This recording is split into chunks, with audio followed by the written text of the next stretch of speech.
Красивою людину робить не її зовнішність, а її віра в те, що вона красива. Краса – це тісний зв'язок між зовнішньою і внутрішньою складовою. Я, чесно кажучи, завжди вважала себе дуже гарною. Я завжди думала, що я неймовірно прекрасна. От мені трошки здається, що ми дивимося на красу в основному через призму чоловіків. Мені за все дитинство я не пам'ятаю, щоб хтось сказав, що я красива. Я не можу собі дозволити, наприклад, бути в якомусь зашорханому спортивному костюмі. Мені так не окей. Як ви взагалі ставитесь до ін'єкцій краси? Я Чудово. думаю, Ні, ну все закрили тему.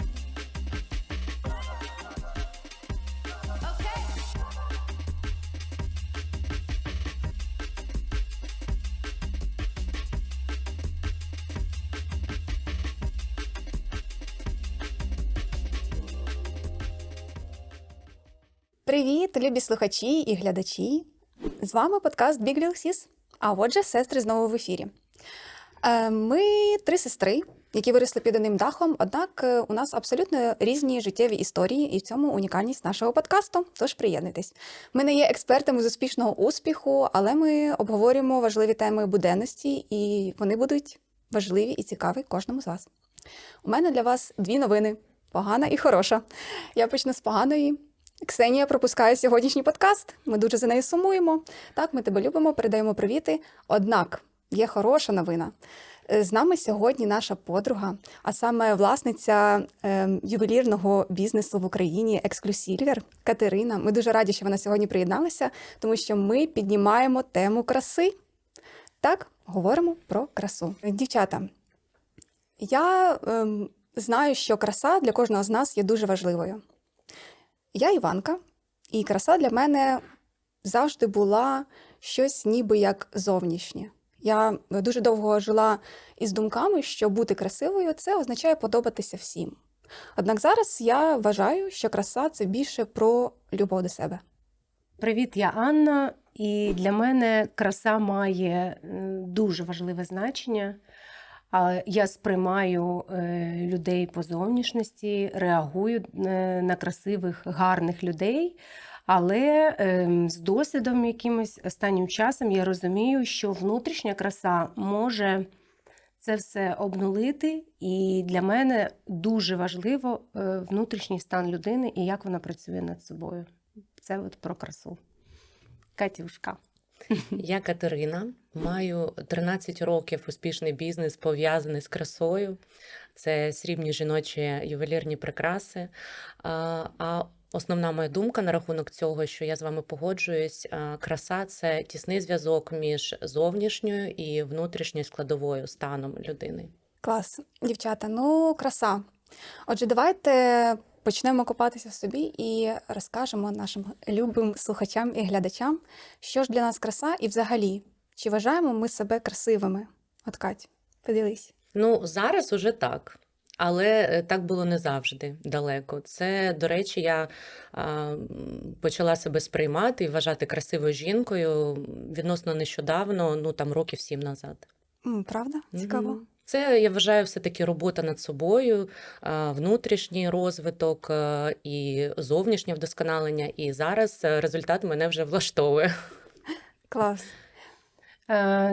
Я, чесно кажучи, завжди вважала себе дуже гарною. Можливо, так склались обставини, що в юності мені зустрілась людина, яка мені розказувала практично щодня, що я неймовірна, я дуже гарна. І це додало мені такої впевненості в собі. І я завжди над собою працюю, я себе завжди вдосконалюю, але я завжди думала, що я неймовірно прекрасна. І я вважаю, що людині, і особливо підлітку, дуже пощастить, якщо близькі оточення будуть людині говорити, що вона просто прекрасна, красива, гарна, і це відростить їй отакі крила просто шалені. Так, я абсолютно з тобою погоджуюсь, тому що я Як наймолодша сестра у сім'ї, формування краси у мене було через призму моїх сестер. І я пам'ятаю цей період, коли я була ще підлітком, а Аня вже навчалася в університеті. І для мене вона була найгарнішою у всьому Києві. Коли вона приїжджала додому, я її дуже чекала з нетерпінням.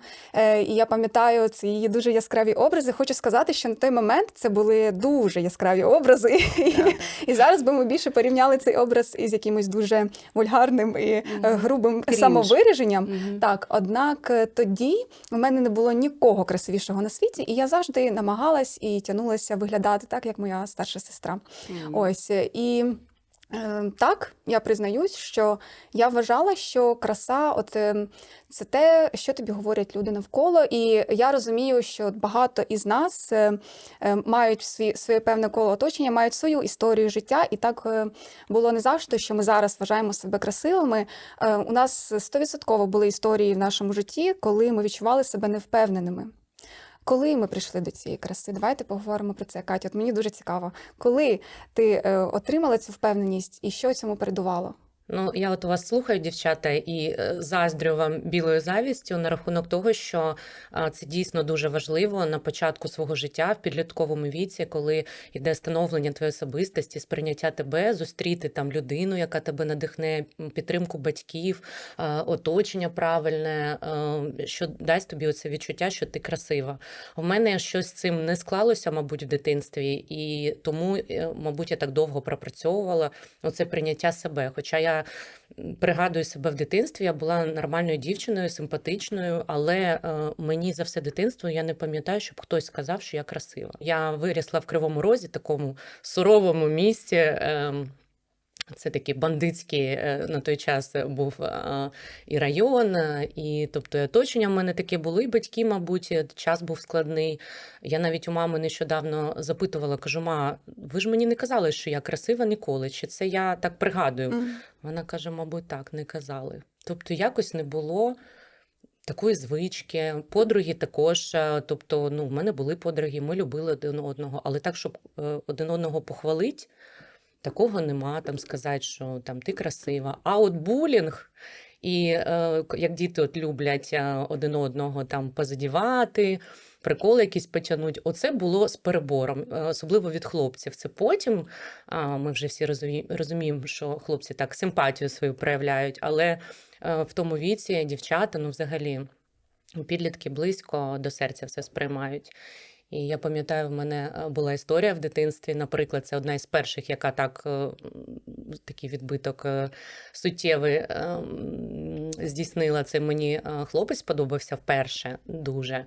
Це було мені років 12, мабуть. І у нас були нормальні відносини, потім він за щось на мене обідався. Я навіть не зрозуміла, за що, і почав висміювати мене в компанії, прям кривляти, що в мене довгі руки, прям як у обіз'яни чи щось таке. Боже, це мене тоді так травмувало. Це потім я зрозуміла, що довгі руки, довгі пальці – це навпаки прекрасно. красиво. Да. Воно дає значний вплив. Я тебе дуже розумію, у мене була дуже схожа історія. Мені десь було, можливо, років 12-13, і коли ми йшли зі школи додому, я йшла зі своїми друзями із іншого селища, і, як друзями і знайомими, і хлопчик мені прямо сказав, що ти не красива. В тебе там чи великий ніс, чи там великі вуха. А це якраз перехідний вік, коли ти не контролюєш свої гормони. І мало того, що ти фізично дуже сильно змінюєшся, ти ще й морально і психологічно, ти дуже сильно все відчуваєш, і ти не можеш з цим справитися. І для мене, наприклад, в моїй родині мені завжди всі говорили, що ти красива. Однак я нікому не вірю, тому що це як кожна жабка хвалить своє болотце, та отак в мене, від своїх родичів отримати якусь похвалу, це понятно, ти ж моя сестра, ти моя мама, що ти мені ще скажеш? А от коли тобі зі сторони говорять, а ще коли через призму чоловіків, це говорить тобі хлопець, ти замикаєшся в собі, і ти починаєш вірити цьому. От в мене така історія була, і я також проходила якісь внутрішні перебудови, Я боролася з цим відчуттям, що я не красива, також достатньо довго. Але мені здається, Ань, що от в тебе такого, мабуть, не було. Ні. Ти була супервпевнена завжди. Поділись своєю історією. Я не знаю, як так вийшло. Ну, я ж аналізую, що ми маємо свої вихідні дані. От ти народилася такою людиною. Але я не знаю, як я була така впевнена в 14 років. Звісно, в мене є комплекси, звісно, в мене є тригери. Але оця прям мега впевненість така в собі, мені колись, така історія теж смішна. Після народження моєї старшої доньки я прибавила так 23 кілограмчика.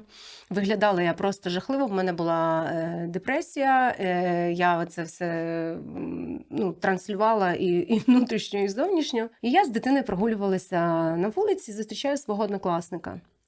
І він мені дивиться на мене і говорить: слухай, ну реально деяким роди, До лиця до лиця личать. І мені він говорить таку фразу: ну на тобі, це не працює. По-перше, в мене тоді теж все було Все, так йому грало. кінець. Жінка в той час Жінка дуже в той час вразлива. дуже вразлива. От в той момент він мені сказав таку річ, вона мене просто жорстко вибісила, але це спрацювало. Я через буквально 6 місяців привела в себе в саму ідеальну форму в моєму так. житті. Тобто інколи суспільство тебе дуже сильно травмує, я вважаю, що це дуже довгий, ти кажеш навіть про декілька років, так, що це тебе отак тоді ранило. У мене це навпаки, воно мені пішло на користь. Я реально розумію, що ти не можеш всім подобатися. Що саме головне – подобатися собі. Все, що ти робиш зі своєю зовнішністю, все, що тобі транслює суспільство, все, що тобі нав'язують, ти маєш кайфувати просто від себе. Якщо ти цю роботу таку величезну над собою зробиш, ти будеш просто дуже щасливою людиною. І, звісно, я ніколи не задоволена своєю зовнішністю. Я впевнена в собі, але я завжди над собою працюю, на того, щоб покращити. Ну, ви знаєте, дійсно, от в тебе просто в житті, от одразу в підлітковому віці з'явилась людина, чоловік, який сказав тобі, що ти красуня. І, він тобі сказав, у нього є компанія, і всі це підтверджують. Тому я хочу підняти таку дуже важливу тему. От мені трошки здається, що ми дивимося на красу в основному через призму чоловіків. Це, мені здається, проблема нашого покоління. Зараз, я надіюся, що зараз все по-іншому, тому що зараз дівчата красиві саме для себе. В більшості випадків вони живуть для себе і намагаються себе прийняти. Однак у мене формування краси, воно було через призму чоловіків. І в мене от таке питання. Чому краса – це в основному жіноча справа? І невже чоловіки дійсно від природи красиві і їм нічого не треба з цим робити? Кать, що ти думаєш? Я думаю, що вони розуміють, що вони, жінки – це прекрасний пол, тобто це не тому, що вони від природи красиві і їм нічого не потрібно з цим робити. І я думаю, що впливає на це те, що чоловіки взагалі це не пріоритетна їх якість важлива. Їх оцінюють більше по вчинках, за їх мужність, тому навіщо їм зосереджуватись і розфокусовуватися на зовнішність. І ще я вважаю, що чоловіки більші естети, ніж жінки. Вони дуже сприймають красу, вона на них має, мені здається, більше вплив, ніж на жінку, і жінки це відчувають і таку увагу приділяють красі. Наприклад, ви не часто зустрінете таку ситуацію, коли жінка обрала собі свого партнера через те, що в нього ноги красиві, чи груди, чи ще якась там частина тіла. А серед чоловіків, зараз, до речі, якось воно вирівнюється. А раніше це було дуже часта історія. Тобто зовнішність для них, зовнішність протилежного полу має більше значення, мені здається, ніж для жінки. Але, чесно кажучи, до кінця я не розумію, чого так склалося. Тому що навіть серед тварин навпаки ж іде, що зовнішність у самців більш яскрава, Вони і вони заохочують, ж так, да, так. приваблюють. Чому у нас, може, до речі, слухачі в коментарях напишуть, я, до речі, гуглила і навіть думала якісь історичні там моменти знайти, чи якісь психологічні підтвердження, я не знайшла, може хтось знає. Ну так, це цікаве питання ти підняла. Я також про це думала. От ці павичі, так, от вони Мгм. ж набагато красивіші. Коли ти бачиш там пару, качка і селезень, ти також дивишся, що він красивіший, і в тебе такі, ну, більш типу як стереотипні порівняння між тваринами і людьми. Однак все ж таки тут більше чоловік, він повинен заохотити. А ми от дійсно ніби як більш звертаємо уваги на чоловіків, на їхні вчинки, але на нас висить тягар того, що ми маємо бути красивими. Тобто це не йде від того, що ми повинні, що ми від природи красиві, так, ми можемо там тільки щось підкреслити. Нам трошки нав'язується суспільством, що ми повинні бути ще красивішими. Потрібно себе ще більше відточувати. Потрібно там, щоб у тебе 100% були параметри, такі, як зараз прописано в стандартах краси. І це такий от ніби як тягар трошки, як на мене. Ань, що ти Я думаєш? вважаю, що це дійсно дуже така болюча тема сприйняття суспільства тебе. Я часто дискутую на цю тему з моєю дочкою. Їй 18 років, вона неймовірна красуня, і вона говорить, що вона навчалась в Канаді в школі, і вона говорить, коли я приїжджаю в Україну, саме от в Київ, в мене зразу підвищена така увага до моєї зовнішності, і я повинна постійно щось з собою робити, щоб відповідати цим стандартам краси, тому що у нашому суспільстві склалося таке бачення і враження, і я бачу це і з досвіду там інше перебування в інших країнах, що наші жінки дуже сильно надають цьому значення. Вони дуже сильно себе слідкують за собою, більше деталей, там волосся, шкіра, доглянутість, це все дуже має неймовірне значення. І все-таки суспільство диктує нам бути більш красивими. Така є тема. І в багатьох країнах, наприклад, там от в Німеччині я спостерігала, там в Канаді, людям взагалі все одно, як ти виглядаєш. Ну, тобто, як ти одягнений. А в нас є оця крінжовість. І це така тема для дискусій, насправді. Ну, я хотіла доповнити, от ти розповідаєш, і я подумала, може для когось це може бути некомфортно, що типу, всі навкруги гарно виглядають, і ти маєш відповідати. Так, це як А я, суспільство наприклад, запит. ну це мені приносить власне задоволення, коли я дивлюся на своє зображення в дзеркалі, і воно мені подобається. І я від цього, ну, це ти робиш якби для себе. Ну, для оточення, звісно, в тому числі, але я не відчуваю оцей тягар. І, до речі, як ти сказала, що там в Німеччині і так далі, ну це вже, ну, не секрет, що чоловіки навіть вже від цього страждають, що жінки не гарні, вони не хочуть за собою слідкувати. І дуже високим попитом українські жінки користуються за кордоном, що вони і хазяйновиті, і гарні, і все встигають. Тому, да, тема спірна. Так, ви знаєте, взагалі краса – це таке дуже широке поняття, і воно дуже індивідуально, як на мене. Тобто навіть в різних культурах, так, от всі ж по-іншому відносяться до краси. Тобто в деяких взагалі ти маєш ходити в паранджі і бути красивою тільки перед чоловіком, а в деяких ти, ну, не повинен відповідати якимось стандартам. Але основну тему, яку б я хотіла донести, це те, що треба навчитися любити свою фізичну недосконалість.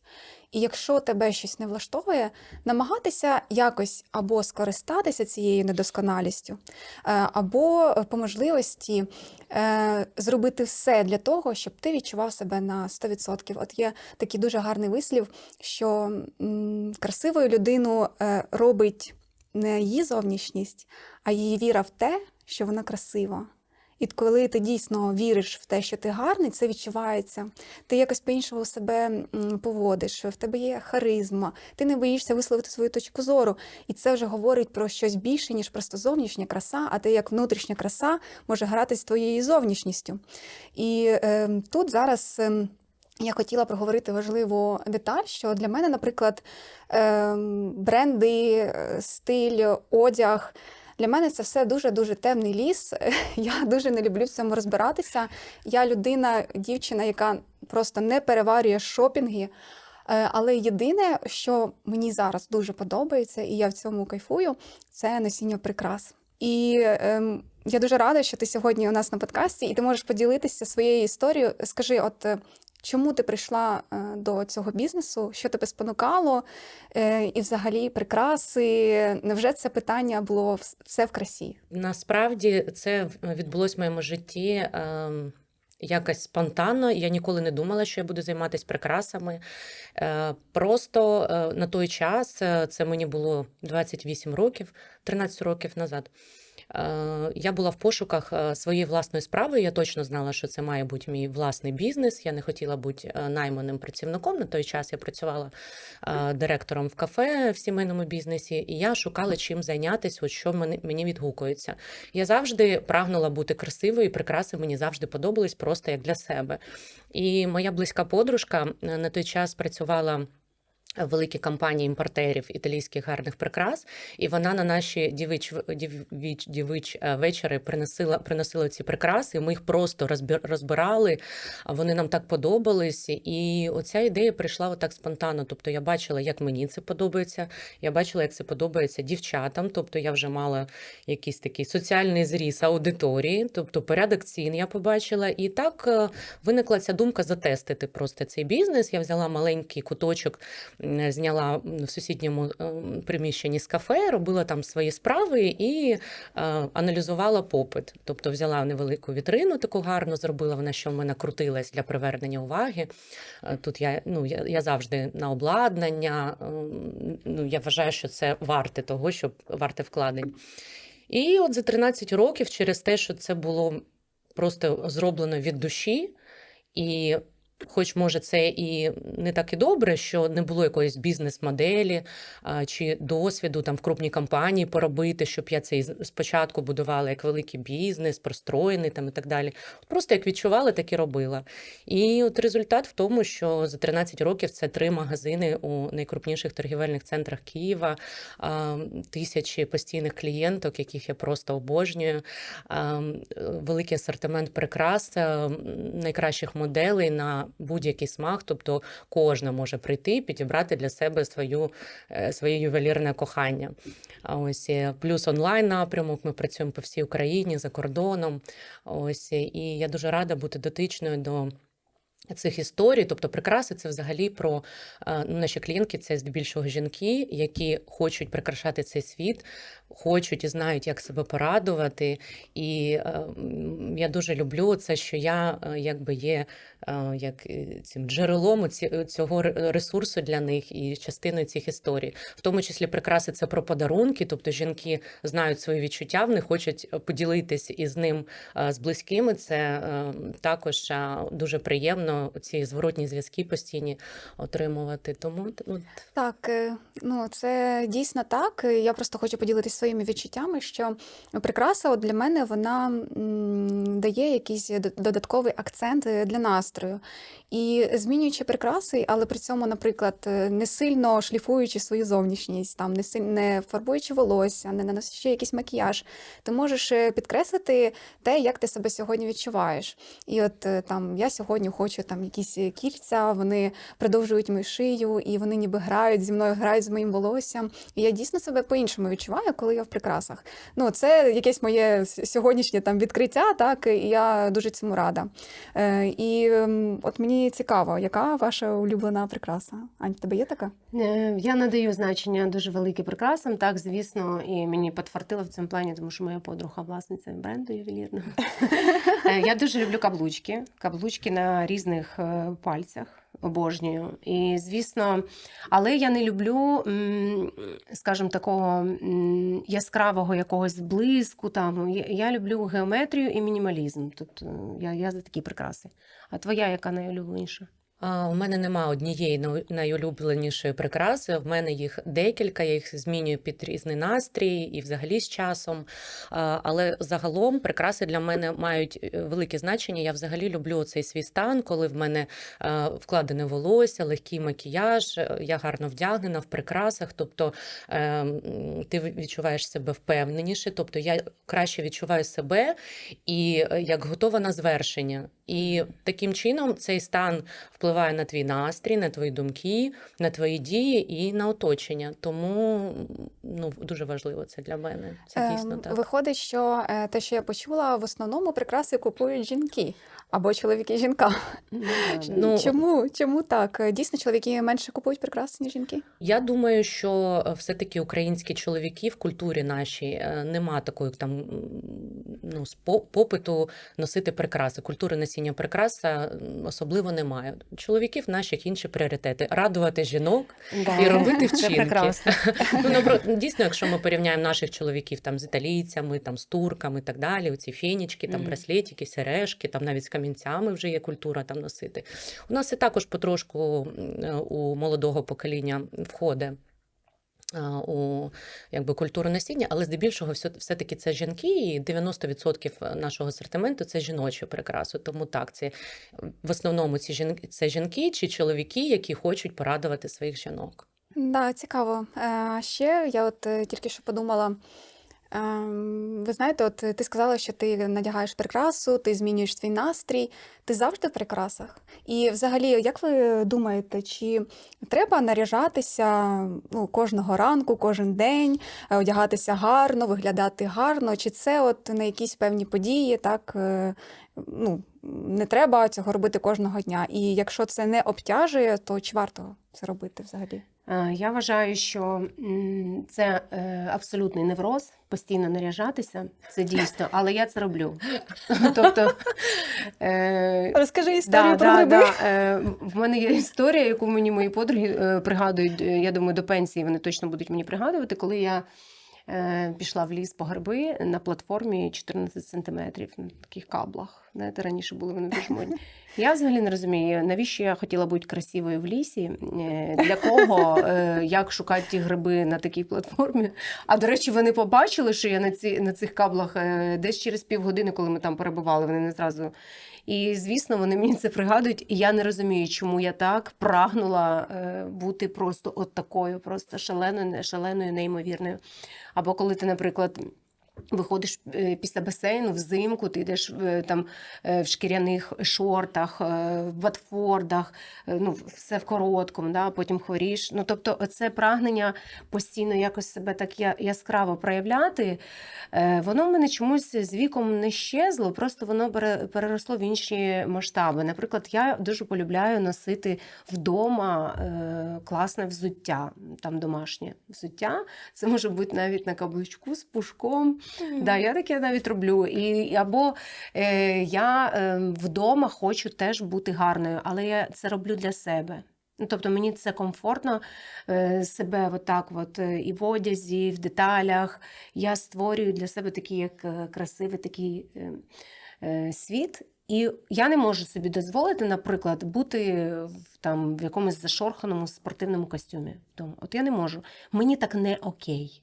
І тому наряжатись чи не наряжатись, проявляти себе – це особисте діло кожного. Моє тіло – моє діло. Але я, мабуть, буду робити це завжди. Так. А в тебе як? Я вже сказала, що зовнішній вигляд дуже великий вплив має на мій внутрішній стан, і тому я якраз і вважаю, що дуже важливо гарно виглядати саме щодня, бо більшу частину свого життя ми в буденності проживаємо, а особливі якісь події, вони дуже рідко трапляються в нашому житті. І коли ти гарно виглядаєш, коли в тебе на вушках мерехтять сережечки, на шийці в тебе кольєшечка. Сміття ти виносиш на каблуках чи ні? Ні, котик, ні. Чи ти його просто не виносиш? Це роблять міньйони. До речі, зараз про дім я розкажу окремо, але якщо про буденність сказати, то світ здається не таким суворим, особливо зараз. Тобто і в тебе більш оптимістичний настрій. І це дуже впливає взагалі на, це як інструмент впливу і на себе, і по ітогу на оточення. Чому їм не користуватись? А якщо казати про дім, все-таки дома хочеться, звісно, відпочити і душею, і тілом, має бути комфортний одяг. Але я думаю, ми всі з вами експериментували там в різні етапи свого життя, там одягнути якусь стару футболку вдома, бо це шкода нове щось купувати. І ми знаємо це порівняння, коли ти ходиш в старому костюмі якомусь спортивному, там з витягнутими колінами, чи халат якийсь, якому там 10 років, чи коли ти вдягнений в новий одяг, да, там, який тобі подобається, він комфортний, але він гарний вдома. Це погані установки, мені здається, формуються, коли ти, як пренебрігаєш, як сказати. Нехтуєш своєю зовнішністю вдома. Це як ти тримаєшся за старе, ти на себе жалієш купити собі гарний одяг вдома. Тобто, треба йти в розвиток. І в мене навіть є така тема, що я часто працюю вдома, і коли я починаю працювати, я одягаю свої улюблені сережки, і мені це допомагає увійти в такі натхненні ресурси. Я коли це вперше відчула і перше зробила, донька моя прийшла додому, каже, ти що, кудись уходиш? Я кажу, ні, я працюю. І вона тепер вже не дивується, вона вже знає, що я одягаю і починаю.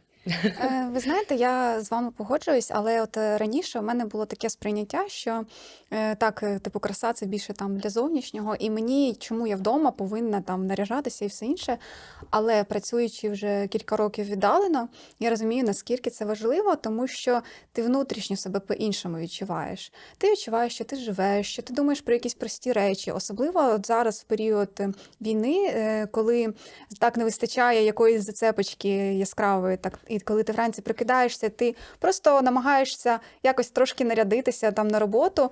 Це тебе стимулює жити далі і розуміти, що життя не закінчується, воно продовжується, і ти можеш ще порадуватися і прийняти цей світ сам таким, який він зараз є. І так, в мене є набір футболок різного кольору. Я їх змінюю, однак інколи я можу вдягти щось набагато там, у мене бувають різні настрої, я можу щось вдіти дуже там обтягуюче, я можу вдіти щось більш таке легке, і це все говорить про мій настрій. Тобто навіть коли ми там по відеоконференціям спілкуємося, мені хочеться виглядати так, що ніби життя продовжується, все окей, і я себе по-іншому відчуваю. І як би там не було, я розумію, що не у кожного є час на це. От зараз багато хто може сказати, на це просто немає часу, війна на дворі. Типу, що тут про красу? Однак треба розуміти, що коли ви виходите на двір і ви бачите сумних людей, і десь в цій сірій темноті ви бачите людину, у якої там якась маленька брошечка виблискує на сонці, або ти там бачиш, що він там якось по-іншому там вдягнений. Нарядився. Да, і ти такий, людина відчуває життя. Мені здається, це класно. Це дійсно дуже надихає. І ти сам надихаєшся. Тобто ти розумієш, що в принципі так, життя, воно є, треба продовжувати. І тому я підтримую вас абсолютно, що наражатися треба, можна, треба експериментувати. Показано, От. А що з приводу брендоманії? От хто на брендах взагалі, як ви вважаєте, важливо, щоб це прям було таке проявлення? От я просто чесно скажу, я би зараз взагалі не купувала бренд. Я настільки раніше була на цьому заакцентована. Зараз мені здається, що це взагалі виглядає не ок. Не класно. Я там, наприклад, за українське, за внутрішню там таку енергію, за відчуття такої легкості, комфорту, свободи. Неважливо, який бренд, потрібна просто якість і комфорт. І оце шопитись, шукати, вишукувати там ці. Так, дійсно, у кожного своє, я от про себе говорю, що для мене це взагалі втратило будь-яку актуальність зараз, насправді. А що ти стосовно брендів? Я взагалі противник брендів. Я не знаю, чому мені соромно про це говорити. Можливо, це також якийсь мій там стереотип. У мене більше чоловік по брендам. От він мені навіть може там підібрати гардероб, і мені абсолютно це подобається. Я не витрачаю свою енергію. Якщо я бачу, що вона на мені сидить, гарний колір, мені приємно, мені комфортно, і я, в принципі, бачу там зовні, там зі сторони, що всім подобається, я не буду на цьому заморачуватись. І дійсно, одяг тут більше для мене про більш якусь ідейну тему. От Аня згадала український бізнес. Зараз я починаю більше там углублятися в наші українські бренди і розумію, що у нас стільки багато цікавого і унікального, Да. що я така, що може навіть зацікавилася в певних брендах саме українського виробництва, тому що вони мають якусь свою історію. Оце знову таки, це про красу, але ще й про історію цієї краси, що вона собі несе, яку глибину вона собі несе. Однак, є люди, які от чітко по брендам, вони там різні бренди не будуть носити, там обов'язково там сумочка має бути такого бренду, каблуки там такого. І це також good, це також добре, якщо вам в цьому прекрасно. Чому ні? Так, я погоджуюсь. Я раніше також грішила тим, що, мабуть, це через те, що ти колись чогось досягаєш, ти хочеш підтвердження для себе статусу досягти, свого. да, що Червона ти можеш машина купити обов'язково. собі, тобто оці там машину, сумочку, щоб знак було видно там і так далі. Зараз дійсно хочеться просто підкреслювати свою індивідуальність, і це набагато важливіше. І я абсолютно з вами погоджуюсь, що зараз під час війни якось фокусування на українських брендах збільшилось, і це дуже круто. До речі, мого бізнесу це також стосується, адже коли мене питають, звідки твої прикраси, я кажу найкращих італійських і українських виробників, а вони перепитують, все одно часто люди перепитують, а який, як називається бренд? Я кажу, вони невідомі. Тобто цей стереотип, що обов'язково відомий має бути гарний. Тобто, а насправді дуже багато крутих виробників, які не паряться з маркетингом, а фокусуються саме на якості, на дизайні. І отам ці діаманти, які ти можеш для себе придбати, ще зробити власні комбінації, тобто індивідуальні. І ті ж прикраси, і той же одяг на різній людині, чи в різному, в різній комбінації, вони ж виглядають зовсім по-іншому. Це набагато цікавіше. Так, і знаєте, я ще про що подумала, ми дійсно дуже візуально сприймаємо людей, і є така дуже для нас важлива тема, це як старіння і прийняття самих себе у віці, і зморшки, і все інше. Як ви взагалі ставитесь до ін'єкцій краси? Я Чудово. думаю, все закрили тему. Насправді, я вважаю, що це може бути темою дуже великого розгорнутого подкасту, тому що говорити про це можна абсолютно вічно і дуже, дуже тонкий льод, чесне слово. Я, наприклад, вважаю, що б тобі не говорили оточуючі, ти все одно себе маєш відчувати ок. Якщо тобі ок себе отак шліфувати, і якщо зараз технології дозволяють це робити, і це безпечно для твого здоров'я, хоча це спірне питання, я буду це робити до тих пір, поки мені не стане, прям я заморачуюсь цим дійсно. І я буду це все одно підтримувати і робити. Але я вважаю, що, наприклад, коли ти себе приймаєш, і ти ідеш навіть на осуд оточуючих, тобі можуть там щось там підказувати, там говорити, але якщо тобі внутрішньо комфортно, і ти прям по-чесному з собою говориш, тоді, будь ласка. Мені, наприклад, я вважаю, що підтримувати себе там за допомогою мінімальних втручань. Це вже якщо в тебе там вік уже там якийсь поважний, ти хочеш робити щось собі кардинальне, то треба спочатку попрацювати з психологом, дійсно, якщо про щось кардинальне. Але підтримувати себе потрібно, чому ні? Ми живемо у віці прогресивних технологій, які допомагають нам бути довше красивішими, чому ні? Хто це може заборонити? От.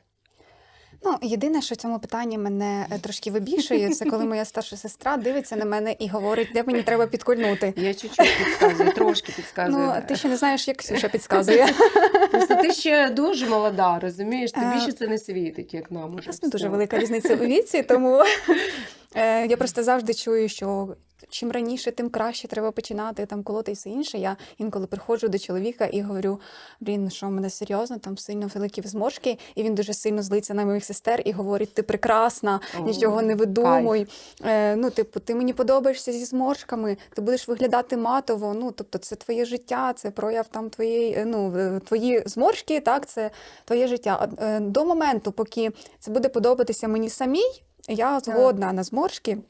Якщо це дійсно буде вже період, коли там я побачу, що там прям сильно мені некомфортно самі собою з цим, я не виключаю можливості, що я колись захочу.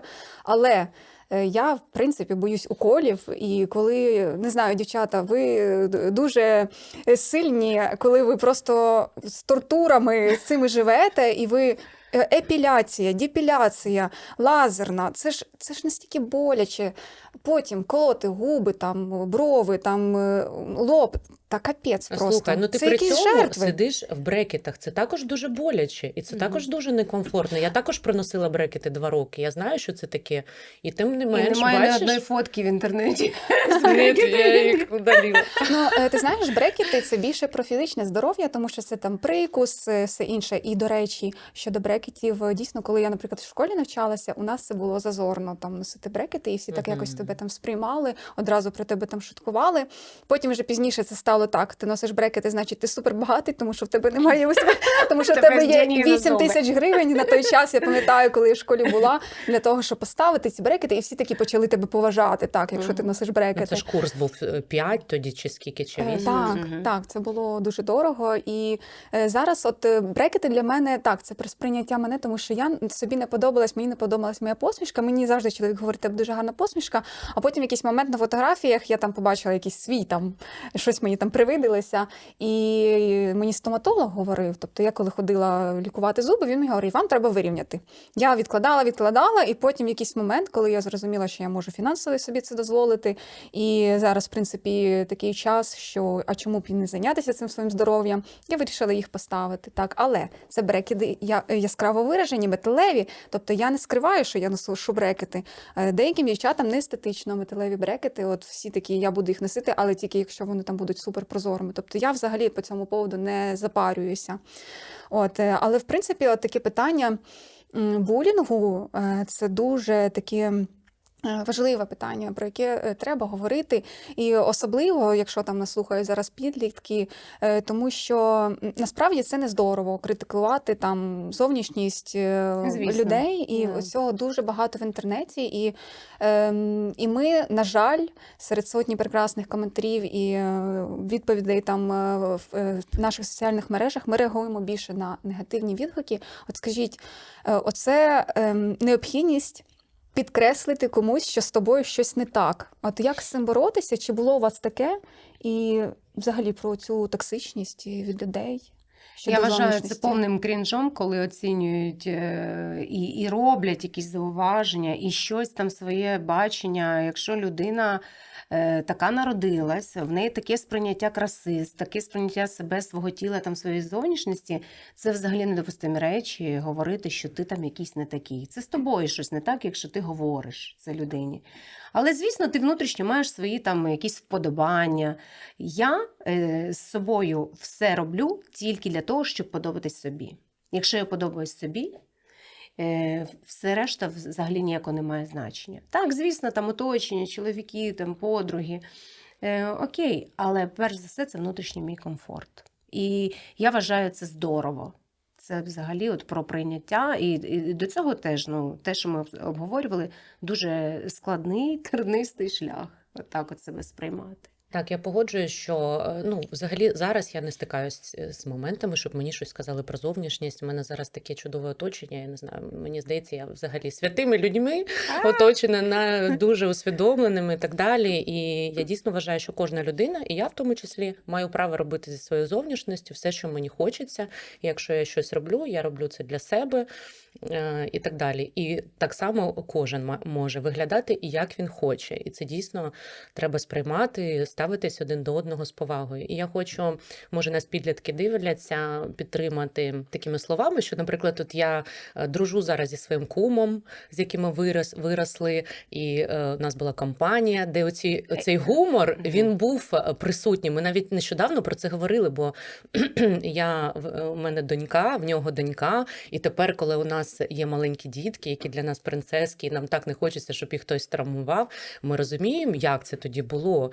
І І зараз він мені і компліменти говорить, і у нас зовсім інші вже відносини. Тобто дівчата чи хлопці, якщо ви чуєте в свій бік якийсь булінг і так далі щодо вашої зовнішності, це найчастіше прояв справді симпатії.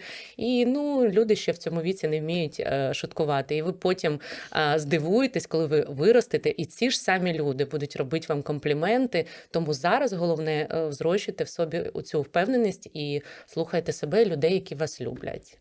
Так, і особливо от в мене, наприклад, в школі дуже сильно було перекос до людей з більшою вагою, і я розумію, що це також навіть і моя проблема була в певний час, тому що я була маленьким піріжечком в 11 класі, на гормонах, виросла Та не гарненько. була ти піріжечком, ти була сочною. А хто мені розповідав, що в тебе такі груди великі? Так це було був Боже, то комплімент. маленькі, то великі.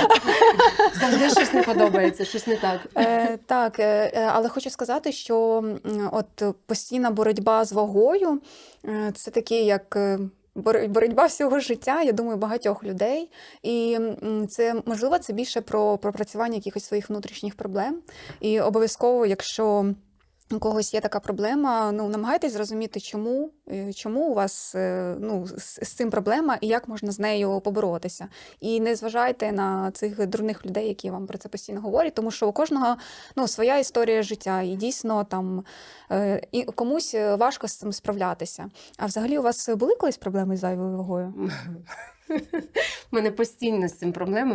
Мені, до речі, цікаво, що я не бачила жінку, яка би була повністю з собою задоволена. От не бачила. Навіть якщо в неї ідеальні пропорції, вона там модельної зовнішності, в неї все просто прекрасно. І вона все одно до себе додовбується. І я теж така. Тобто, може, в мене є якісь такі питання, з якими там треба працювати більше, так, але я завжди буду на цьому шляху, мені здається. Це буде обман, якщо я буду говорити, ой, слухай, я себе приймаю така, яка є. Та ні, звісно. Я з надлишком ваги все життя про це на харчуванні, на спорті. Звісно, я над цим працюю, і я буду продовжувати це робити. І я заздрю, чесно, людям, які, маючи якісь певні проблеми, можливо, з ендокринною якоюсь системою, що вони не можуть, наприклад, схуднути, вони собі реально подобаються. Вони не брешуть, вони прям собі так кажуть, я класна, і мені хорошо в цьому, і віддовбіться всі від мене. А якщо когось це не влаштовує, до побачення. От я прям заздрю, я взагалі не така. От. Про мене, ви знаєте, надлишкової ваги, так, щоб зовсім багато там не було в мене ніколи. Там колись я важила 58 кілограм. Це було так забагато. Так, в мене насправді є генетика, в мене папа був стрункий, я в нього пішла. І плюс в мене ще такий тип нервової системи, що коли я нервую, а нервую я достатньо часто, тим паче останнім часом, то я не можу їсти. Тобто в мене падає апетит. І, в принципі, навіть якщо набирається якась вага, вона швиденько уходить. І, до речі, коли ти казала про те, що ти не бачила ніколи жінки, яка задоволена собою, я знов пригадала своїх клієнток. Це просто, я скільки років в цьому бізнесі, я не перестаю здивовуватись цьому, що це постійно, дівчина приміряє прикраси, чи каблучку, чи сережки, у мене мочка не така. Палець оце я не ношу, бо він кривий. Ти дивишся очами, ти не бачиш цього. Я дивлюсь на жінку, гарна жінка, в неї все в порядку з мочками, руки красиві. І ти розумієш, якщо ти почнеш зараз цій жінці говорити, вона буде думати, що ти просто її хвалиш, щоб вона купила ці сережки. Да. Але це справді, прям, я іноді не стримую своїх емоцій, кажу, дівчат, як ми, а сама ж така. Угу. Рівні волоси ми крутимо, кудряві вирівнюємо, взагалі. Хоча, насправді, у нас все добре, просто трошечки, можливо, треба в чомусь скоригуватися. А як ви взагалі вважаєте, чи доцільно от зараз, наприклад, витрачати кошти на красу? Тобто всі наші оці процедури, сходити на нігті, пофарбувати волосся, не знаю, якісь ін'єкції і все інше, це ж все коштує певних коштів. Навіщо на це зараз витрачатися? Зараз такий період, війна, хто там звертає на це увагу? Я завжди буду витрачати на це кошти. Я вважаю це, як просто їсти. або чистити зуби. Ну, тобто, оці всі речі це такий невід'ємна частина мого життя, і доцільно, недоцільно, хто це вирішує. Ти ж сама для себе свій внутрішній контролер, ти ж сама для себе розумієш, що якщо ти цього не зробиш, ти просто будеш чувствувати себе, ну, почувати себе дуже погано. Ну, в мене так. Ну, я, звісно, вважаю, що зараз для нашої країни дуже складний період, наприклад, да, якщо ми беремо цей час, і для нас, для кожного особисто, і ми живемо постійно в перманентному цьому стані стресу, а хтось в активній фазі, а у когось якісь, ну, такі втрати, що це просто найскладніший період життя. І, ну, звісно, в першу чергу зараз час переоцінки цінностей, і я дуже пишаюсь українцями, те, що ми так виросли духовно за цей період. У нас настільки виріс рівень емпатії, підтримки, оцих вистроювань пріоритетів. І тому я вважаю, що особливо українці мають право жити своє повноцінне життя і ні в чому собі не відмовляти. І тому зранку так, тривога вночі. Так, новини такі, що можна зійти з розуму, але віки нафарбувала, одягла платячко своє улюблене, прикраси і пішла проживати своє найкраще, єдине життя.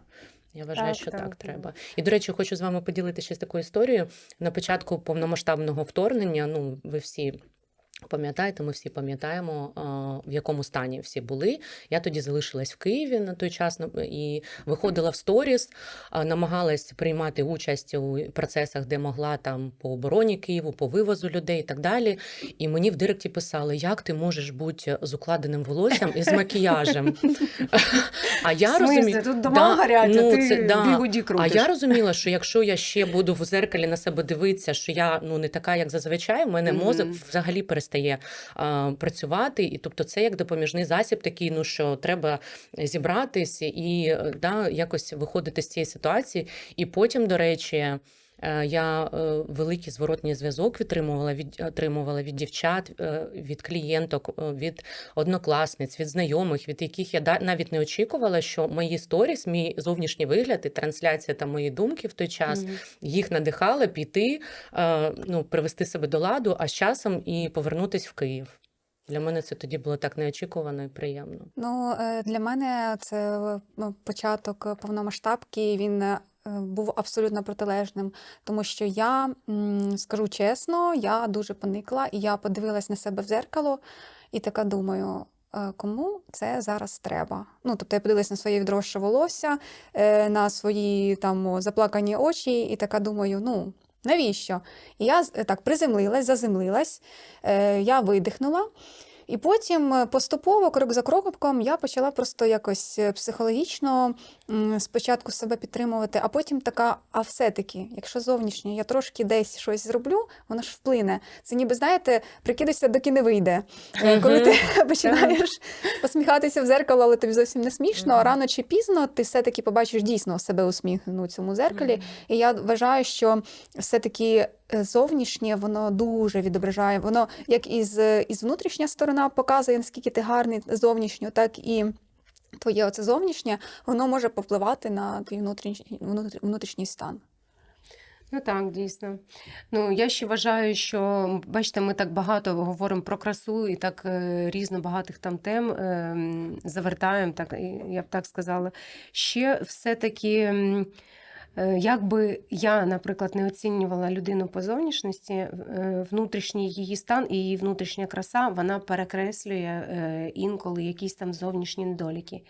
І як би ти не сприймав людину, якщо ти бачиш, що перед тобою гарна, внутрішня людина, в якої є емоційний інтелект, критичне мислення, яка там транслює, що і як вона робить, як вона говорить, що вона читає, куди вона йде, що вона прагне, і вона настільки гарна всередині, і ця зовнішня краса, вона тоді зовсім втрачає актуальність. Ну, може, не зовсім, ну прям, принаймні в мене так багато з людьми. такі випадки, що Е, я саме- естетично не сприймаю. От мені от є, наприклад, зовнішність, яка тебе тригерить. От у вас є таке, що тригерять от люди, да? Буває, да. Буває. І ти така, а потім починаєш людину розкривати, з нею спілкуватися, і ти прям в неї прям закохуєшся. Так, Думаєш, я така. Боже, яке море всередині. Мгм. І тоді вже все одно, що там не буду. Ну, є да. цей ефект першого бачення, Враження, так. коли ти бачиш людину, і ти спочатку її по одежі, грубо кажучи, сприймаєш, а потім ти починаєш копатися глибше. І от дійсно я за собою також помічала такі моменти. Мене, в принципі, не тригерять люди, які не відповідають стандартам там краси, або, можливо, вони там не так сьогодні виглядають, тому що я розумію, у кожної людини може бути якась сьогодні ситуація, коли вона просто не змогла виглядати там так, щоб відповідати і подобатися всім. Тому мені абсолютно норм. Як хочете, так і виглядаєте. Але я дійсно звертаю увагу на людей, котрі якось себе самовиражають. І інколи найбільше притягує оця от харизма, оця постава і інтелект. От не знаю, от мене на роботі дуже багато було людей, там конструкторів, інженерів. От вони візуально можуть там на себе забити, да, там. Але До якого рівня забиття? У кожного свій рівень. До забуття? У кожного свій рівень сприйняття забиття на себе. Але коли ти розумієш, наскільки людина, яка ж вона розумна, і це так класно, Я теж це і вона обожнюю. така інтелектуальна, і тобі все одно, як вона виглядає. Це більше, знаєте, от зовнішнє воно більше про те, щоб наповнити твою середину. Це мені так здається. А от зазвичай, це більшості стосувалося чоловіків, я зараз говорю, тому що в мене в основному був там чоловічий колектив. Але ж, все-таки оця краса, вона кудись виходить назовні, якщо ти всередині, от ти наповнений. Так, це абсолютно точно. Ой, дівчата, ми сьогодні так багато обговорили, але ще не до кінця. І чесно, я дуже вам вдячна, що ви поділилися своїми історіями. І краса, можливо, все-таки врятує цей світ і врятує нас з вами. Я надіюся, що цей подкаст був сьогодні цікавий нашим слухачам. Якщо так, будь ласка, підтримайте нас, поставте сердечко, або напишіть коментар, або, можливо, не знаю, розкажіть якусь свою історію. Мало того, що ви поділитесь з нами своїми думками, а нам все дуже цінно для того, щоб розуміти, що вам далі транслювати. А також цей подкаст може побачити більше людей, тому будемо дуже вам вдячні за підтримку. І не забуваємо донатити, кожного дня робити цей світ стабільнішим, з вірою в нашу перемогу, і це має бути така рутина. І стосовно краси хочу сказати, що давайте будемо красивішими, добрішими до себе в першу чергу. Так, я також хочу доповнити, що ми сьогодні всю нашу розмову майже розмовляли про те, що це дуже важливо, і це справді так, розвиток і зовнішній, і внутрішній, але я хочу нагадати, і сама так вважаю, що головна наша задача – це бути щасливими людьми. І це вибір, особистий вибір кожного. Тож давайте зробимо цей вибір і будьте щасливі, любі, в першу чергу. Дякую вам. Па-па. Дякую. Пока.